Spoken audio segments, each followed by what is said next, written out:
अध्यात्म विज्ञान कोई धर्म या संप्रदाय नहीं है, ये स्पिरिचुअल साइंस है जो कुदरत के कानून पर आधारित है।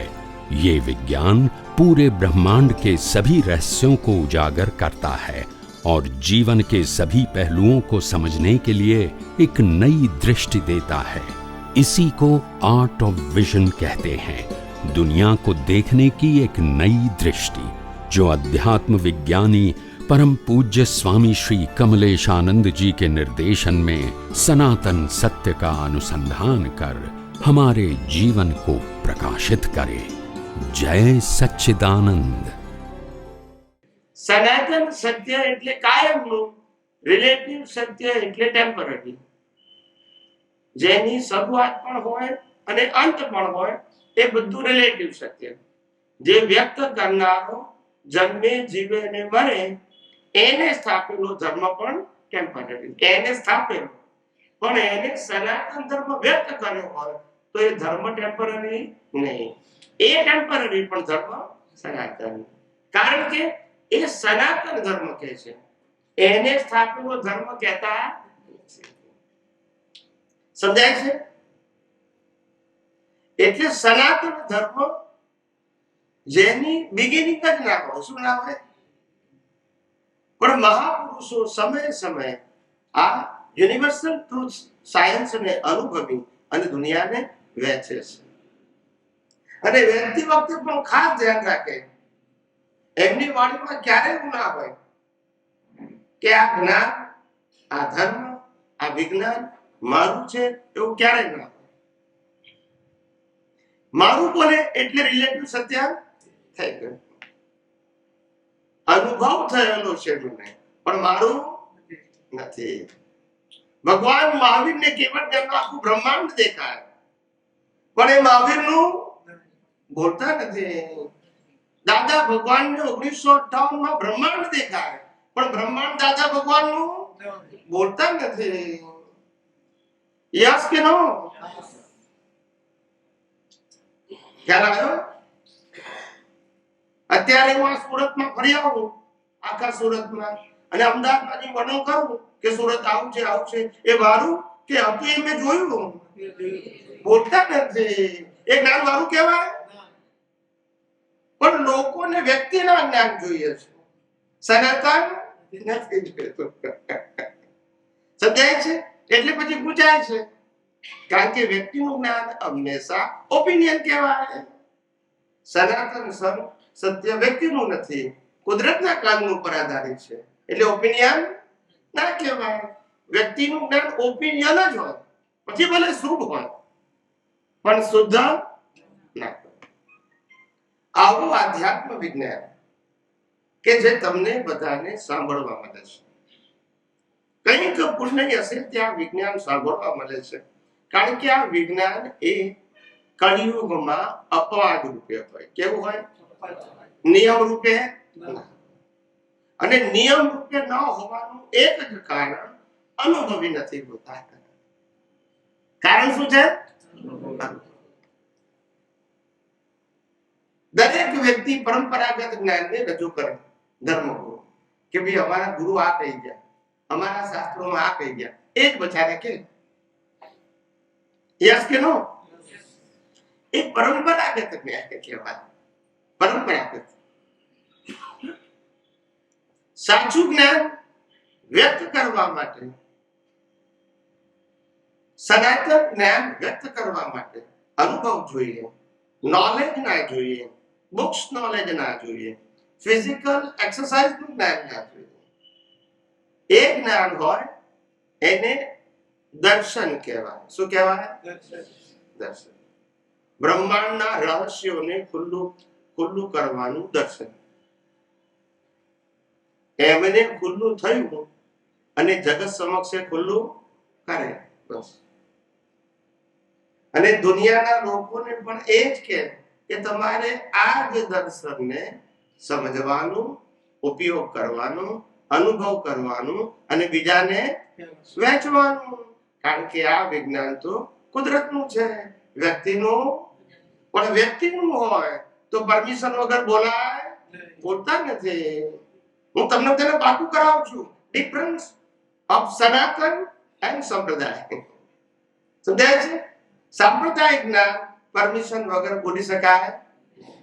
સનાતન જ્ઞાન કોઈ પણ કહી શકે, ભાઈ મને સમજાવ્યું છે, મને અનુભવ થયો છે એટલે હું કહું છું. હું કહું છું એટલે મારું નથી. મને સનાતન જ્ઞાનનો જેટલો અનુભવ થયો એટલું હું તમને કહું છું. અને કુદરતનું હોવાથી એને વ્યક્ત કરવા માટે કોઈની પરમિશનની જરૂર, પણ વ્યક્તિનું જ્ઞાન હોય તો પરમિશન બોલતા નથી. જ્ઞાન તમારું નથી પણ દર્શન તો તમારું થયું ને. દર્શન એને કહેવાય કે જે ખુલ્લું થયું.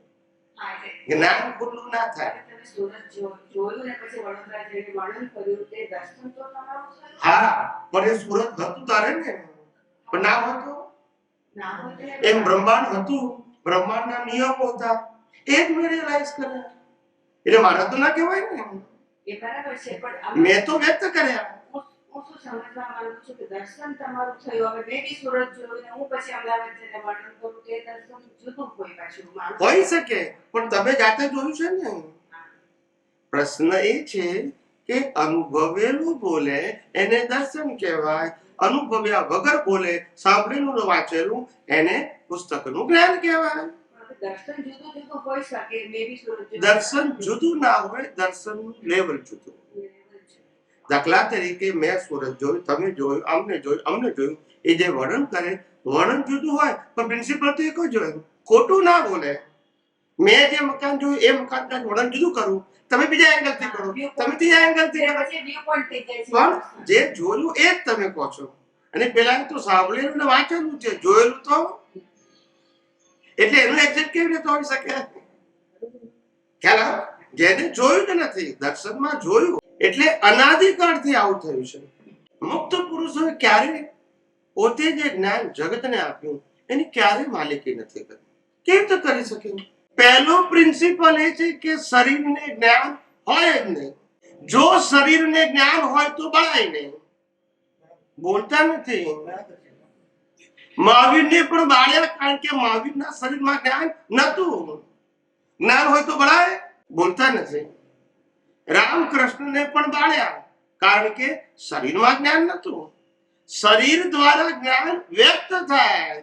આ મોબાઈલ દ્વારા જ્ઞાન વ્યક્ત થાય, પણ મોબાઈલને તોડો તો જ્ઞાન ના આવે અંદરથી. બોલતા નથી કે નીકળે જ્ઞાન.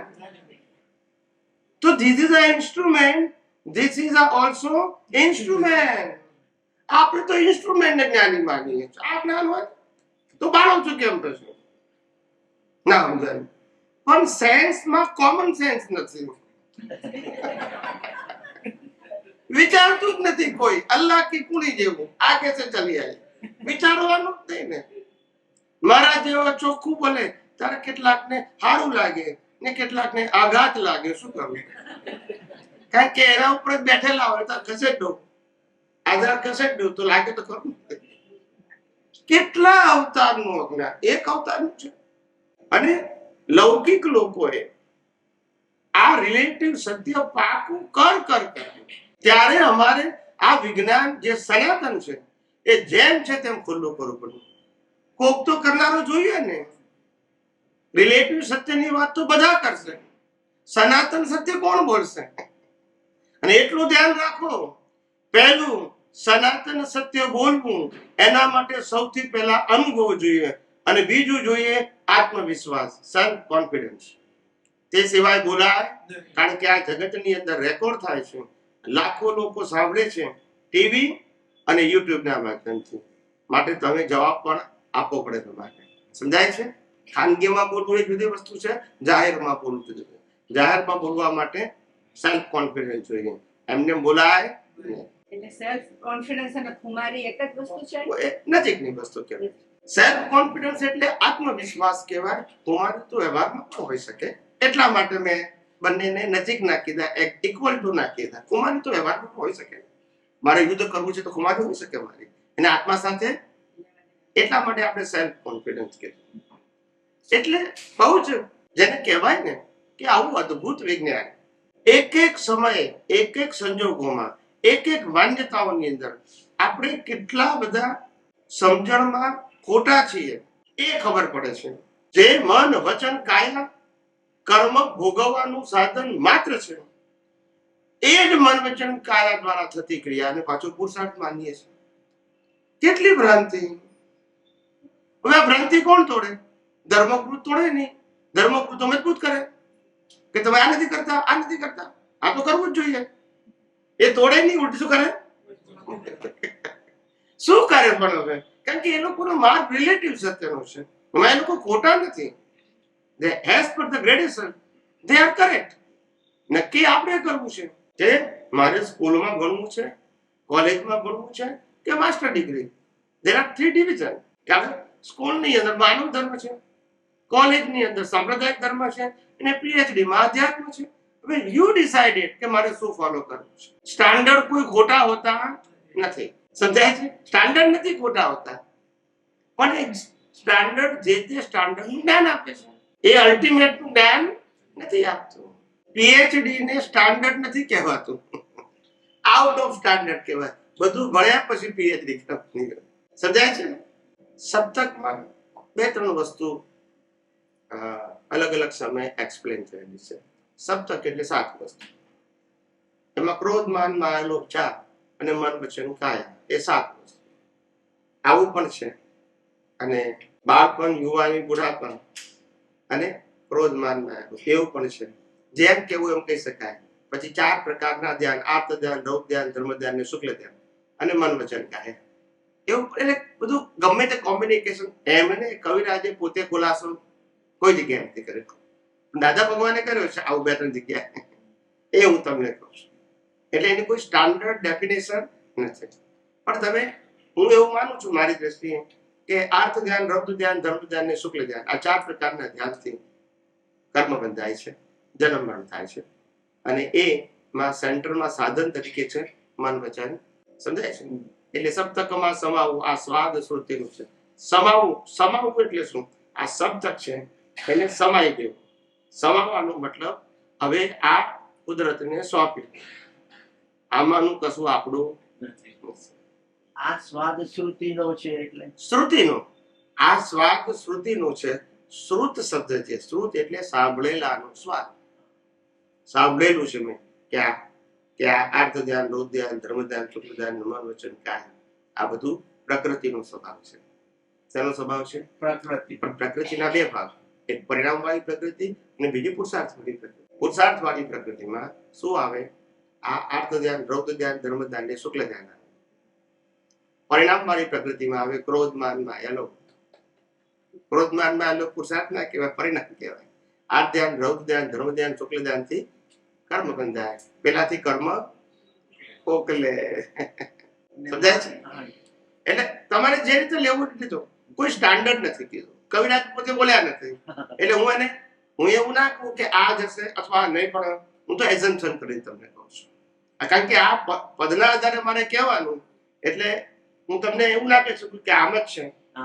આ વ્યક્તિ વિશેષ વાત એમને રજૂ કરી છે. ભાઈ એમને કયા એંગલ થી આ લખેલું છે એ એક્ઝેક્ટલી તો એ જ જાણે.